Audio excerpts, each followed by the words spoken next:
Otep à tous, bienvenue sur la chaîne des panafricanistes par essence, par conviction et par excellence, celle des citoyens kémites par nécessité et obligation de combat.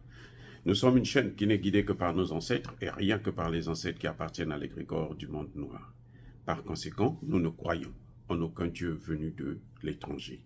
Toutefois, cette vidéo n'est aucunement destinée à inciter à la haine ou à la violence, car nous menons un combat qui est d'abord et avant tout spirituel, intellectuel et démocratique. Ensuite, il est politique, géopolitique et géostratégique, contre l'impérialisme, le colonialisme, le néocolonialisme et l'endocolona, qui sont tous qualifiés de crimes contre l'humanité. Nous menons ce combat sur la base du principe fondamental que nous avons hérité de nos ancêtres kémites, qui est celui de la Mahat, c'est-à-dire solidarité, vérité et justice. Vous êtes donc en droit de connaître la vérité et nous avons l'obligation de vous dire la vérité. Rien que la vérité, afin que justice soit rendue au continent africain, et ça, c'est notre modeste contribution dans cette noble lutte en faveur de la souveraineté, la dignité, la solidarité et l'unité africaine. C'est exactement ça que nous appelons le panafricanisme. Bien-aimés frères et sœurs, on va revenir un peu sur l'attaque de Djibo. Cette attaque de grande envergure. 3000, imaginez-vous, 3000 terroristes. 3000 terroristes. Il leur faut une logistique. Des camions, pour certains même des blindés, des motos, il leur faut le carburant, il leur faut des armes, il leur faut tout ça. La nourriture, parce qu'ils doivent se nourrir, ils ne peuvent pas rester comme ça, ils doivent manger. Alors, ça vient d'où? Vous se posez la question de savoir. D'où ça vient? Comment font-ils pour avoir tout ça? Djibo, c'est au Burkina Faso, pour ceux qui ne le savent pas. Cette attaque-là a rendu cette ville très célèbre. D'ailleurs, même avant ça, c'est une ville que les terroristes avaient occupée, carrément, pendant plusieurs mois, peut-être même près d'un an. Ils avaient occupé la ville, ils ont mis un blocus, personne ne rentre, personne ne sort. Donc Djibo est reconnu parce que c'est une ville martyrisée par les terroristes. Et quand l'armée, avec la détermination du président Traoré, et l'armée est rentrée, revenue dans Djibo, a repris Djibo, ces gens-là voulaient encore revenir pour prendre le camp et la ville. Et cette fois-ci, ils sont venus, ils étaient au moins 3000. Au moins 3000. Et venaient de tous les sens. Pour qu'une telle opération puisse réussir, pour qu'ils puissent attaquer Djibo, il y a deux choses très importantes. Je vous ai dit qu'il fallait la nourriture, le carburant et autres. Tout ça, pour avoir ça, il faut l'argent. Il faut un dépôt, un lieu où vous mettez tout. Il faut forcément avoir des frontières qui vous sont favorables. Parce qu'ils ne peuvent pas s'organiser au Burkina Faso même. Maintenant, ce n'est pratiquement pas possible. Donc, c'est un plan qui a déjà été concocté très, très méticuleusement depuis l'extérieur. Ce qui revient à dire qu'il doit forcément avoir la complicité des pays limitrophes du Burkina Faso. Forcément. Il y a eu certains qui venaient du Mali, parce que là, le Mali n'occupait pas, ne contrôlait pas encore toute la zone. On peut croire à ça, mais pas les 3000. Et puis avec tout ce qu'ils ont amené, la logistique, ainsi de suite, c'est beaucoup d'argent.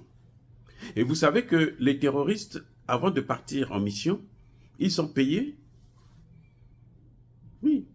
C'est comme des mercenaires. Les mercenaires, avant de partir en mission, ils sont payés. Parce qu'ils ne savent pas s'ils vont revenir. On les envoie en mission, ils ne savent pas s'ils vont revenir, puisqu'ils vont pour tuer, ils peuvent aussi être tués. Donc, il faut leur donner leur pactole, automatiquement. Ça, c'est la deuxième des choses. Parce que la première, c'est les frontières. Il faut qu'ils puissent avoir des relais à l'extérieur, dans les pays limitrophes du Burkina Faso. Ça, c'est inévitable. Maintenant, la deuxième des choses, il faut qu'ils puissent avoir l'argent. Pour acheter, d'abord, pour acheter ce matériel, il faut se poser la question où? C'est passé par où? Le Burkina est un pays enclavé. Donc, ça ne peut passer que par des pays qui ont un littoral et qui ont une frontière avec le Burkina Faso. Moi, c'est comme ça que je vois la chose.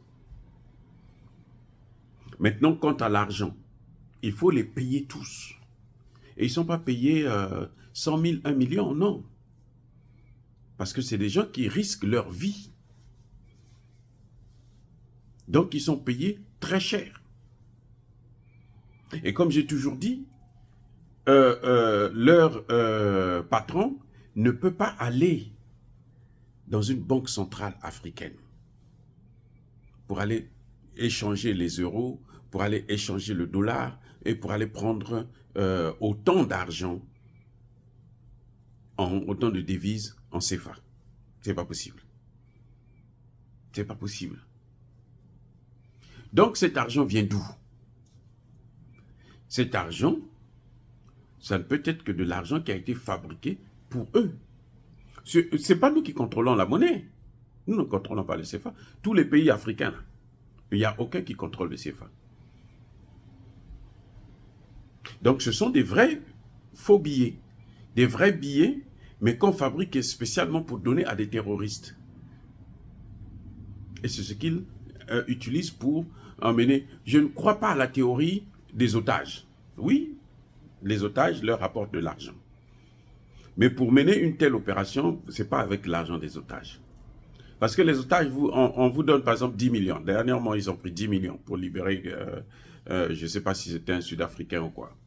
10 millions. Avec 10 millions, ça ne suffit pas pour gérer toute cette situation. Et puis encore, les 10 millions, c'est en euros ou en dollars.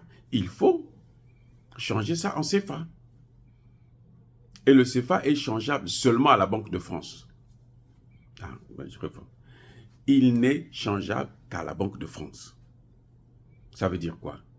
Ça veut dire que l'argent que les terroristes utilisent là, le CFA qu'ils utilisent là, c'est le CFA qui est fabriqué en France et qu'on amène, qu'on leur donne directement à eux. Et ces terroristes-là sont peut-être même plus riches que nos pays. Donc, Emmanuel Macron fabrique des billets de banque pour donner à ces gens-là. Ils achètent des armes, ils leur donnent des armes. Ces armes-là passent par les pays limitrophes. Ça ne peut pas passer par l'aéroport de Ouagadougou. C'est pas possible.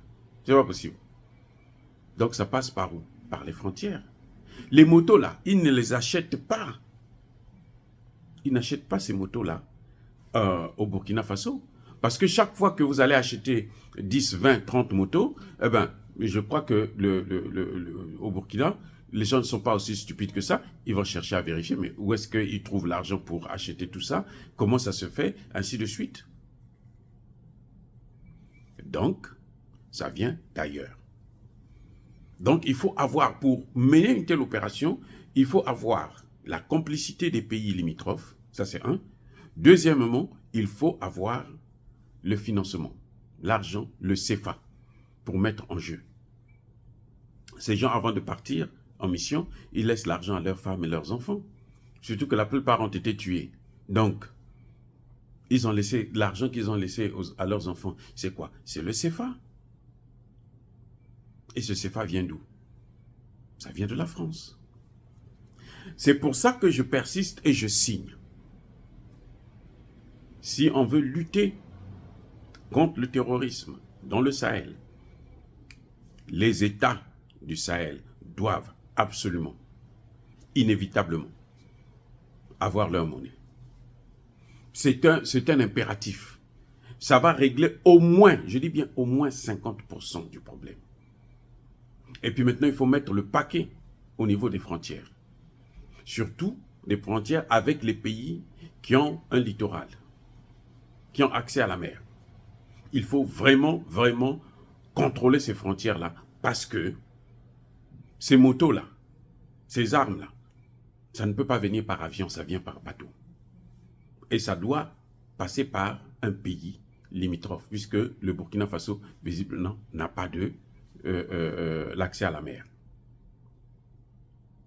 Voilà pourquoi nous insistons encore sur les pays de l'AES. Parce que là, on a l'impression qu'ils se calment un peu, ils préfèrent aller voir avec le Maroc. Le Maroc n'apportera rien. Le Maroc ne fera qu'aggraver les problèmes de l'AES. C'est tout. Même si on va voir un peu, ce sera la poudre aux yeux pour essayer d'amadouer les Africains, les populations, mais on va aller, ça va être encore plus grave après ça. Et mes frères et sœurs, encore une fois de plus, soyez bénis.